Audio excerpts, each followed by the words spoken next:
Assalamualaikum warahmatullahi wabarakatuh. Perkenalkan, nama saya Fikri Hafizi, mahasiswa profesi Nurse Angkatan 25, Stikes Surya Global Yogyakarta. Nah, di sini saya akan mempresentasikan pencegahan primer, sekunder, dan tersier pada masalah sistem imunologi. Nah, kita lihat di sini dari pendahuluannya. Sistem kekebalan atau sistem imun adalah suatu sistem yang melindungi tubuh terhadap infeksi bakteri dan virus, serta menghancurkan sel kanker dan zat asing lainnya dalam tubuh kita. Nah, jika sistem kekebalan tubuh kita ini melemah, maka kemampuannya untuk melindungi tubuh kita juga berkurang, sehingga menyebabkan patogen atau benda asing, termasuk virus yang menyebabkan demam dan flu, dapat berkembang dalam tubuh yang kemudian akan menghancurkan sistem imunitas tubuh kita. Nah, selanjutnya, agar tidak terjadi sakit, maka penting bagi kita untuk mengetahui pencegahan-pencegahan yang harus dilakukan pada masalah imunologi. Nah, secara umum, tingkat pencegahan itu terdiri dari 3. Yang pertama, pencegahan primer, yaitu pencegahan sebelum sakit.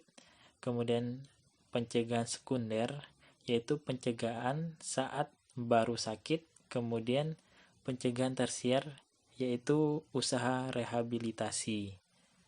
Oke, next. Nah, di sini kita ketahui beberapa penyebab gangguan sistem kekebalan tubuh. Yang pertama ada gangguan sistem imunologi primer, yaitu gangguan yang tidak diketahui dan telah ada sejak lahir. Nah, yang kedua di sini ada gangguan sistem imunologi sekunder, yaitu gangguan karena faktor lain, misalnya karena infeksi seperti AIDS, campak, dan lain-lain, kemudian gizi buruk, serta penyakit ganas misalnya kanker, leukemia, obat-obatan juga, misalnya obat yang mengandung hormon kortikosteroid, atau obat untuk kanker, dan lain-lain. Oke, nah kemudian di sini ada HIV/AIDS. Nah, di mana saya mengambil salah satu penyakit yang menyerang sistem imun. Nah, kita ketahui terlebih dahulu HIV atau Human Immunodeficiency Virus adalah sejenis virus yang menginfeksi sel darah putih yang menyebabkan turunnya kekebalan tubuh kita. Sedangkan AIDS ini atau Acquired Immunodeficiency Syndrome adalah sekumpulan gejala yang timbul karena turunnya kekebalan tubuh yang disebabkan infeksi oleh HIV. Nah, kita ketahui dahulu HIV ini adalah virusnya, sedangkan AIDS ini adalah penyakitnya. Nah, di sini menurut Septarini 2017.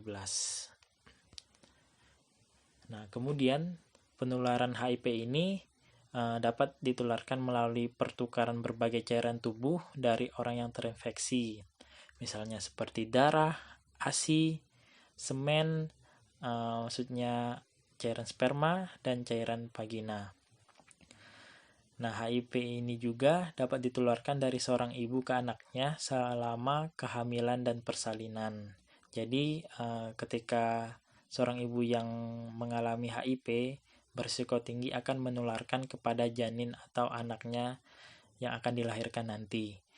Nah, orang tidak dapat terinfeksi melalui kontak sehari-hari seperti mencium, berpelukan, berjabat tangan, atau berbagi benda pribadi, makanan, atau air.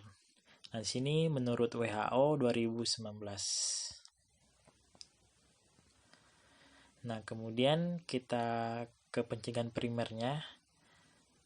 Nah, di sini pencegahan primer HIV/AIDS merupakan pencegahan garda terdepan, di mana pencegahan ini juga bertujuan untuk mengurangi insiden dari suatu penyakit dalam menekan peningkatan kejadian kasus HIV/AIDS. Nah, pencegahan ini lebih mensasar pada pendekatan promosi kesehatan dan upaya proteksi spesifik untuk meningkatkan pengetahuan, sikap, dan perilaku seseorang dan komunitas terhadap penyakit HIV/AIDS dan metode penularannya. Jadi, pencegahan primer ini lebih menekankan kepada promosi kesehatan. Oke, kita next. Nah, di sini promosi kesehatan yaitu penyuluhan kesehatan menjadi upaya yang sering dilaksanakan dalam mencegah HIV/AIDS. Nah, di sini berupaya untuk pencerdasan bagi sasaran komunitas untuk memperbaiki pengetahuan dan persepsi tentang penyakit, faktor resiko, metode penularan, dan pencegahan dari penyakit AIDS itu tersendiri.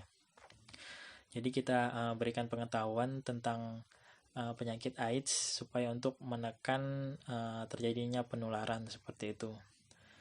Nah, kemudian dari proteksi spesifik, nah ini yaitu menjaga diri dengan tidak melakukan seks bebas, yaitu menggunakan alat kontrasepsi saat berhubungan, menghindari narkoba, dan menggunakan alat suntik steril serta tes darah sebelum melakukan transfusi darah. Nah, itu proteksi spesifik ini yaitu bertujuan untuk memproteksi diri kita sendiri, seperti itu, lebih menjaga diri kita sendiri. Oke, berikutnya kita ke pencegahan sekunder. Nah, pencegahan sekunder ini merupakan pencegahan lini kedua yang bertujuan untuk mengurangi dan meminimalisir prevalensi penyakit dengan durasi waktu yang cukup singkat. Nah, pencegahan sekunder ini juga terdiri dari deteksi dini dan pengobatan yang tepat.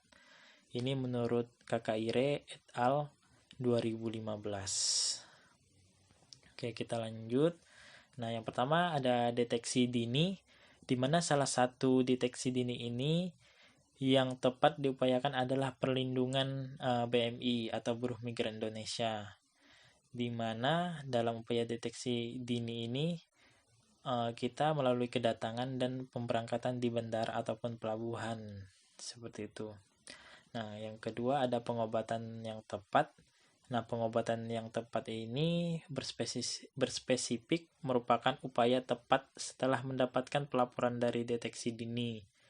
Nah, walaupun HIV/AIDS sampai saat ini belum ditemukan obatnya seperti itu. Nah, untuk menyembuhkan HIV/AIDS, namun peran obat ini dapat menjadi penghambat dan memperpanjang perkembangan virus HIV di dalam tubuh, salah satunya yaitu pengobatan ARP atau antiretroviral. Nah, jadi kita ketahui ya bahwa penyakit HIV ini belum ada obat yang bisa menyembuhkan. Terlebih itu HIV ini dapat kita hambat perkembangannya dengan pengobatan ARP atau terapi yang menggunakan obat-obat untuk menghambat perkembangan virus HIV di dalam tubuh kita. Oke. Kemudian kita ke pencegahan tersiernya. Nah, pencegahan tersier ini merupakan lini terakhir dari tahap pencegahan penyakit. Pencegahan tersier ini juga bertujuan untuk membatasi akibat dari penyakit yang dapat terjadi pada jangka waktu yang relatif lama dan juga memperbaiki kualitas hidup seseorang untuk bisa lebih membaik. Dalam topik penyakit HIV/AIDS, hampir dipastikan orang yang terinfeksi HIV/AIDS ini akan berujung pada kematian. Nah, hingga sampai saat ini juga hanya ARP yang masih menjadi terapi efektif untuk menghambat perkembangan virus HIV dalam menyerang CD4+T. Nah, CD4+T ini yaitu sel darah putih untuk menjaga imun kita.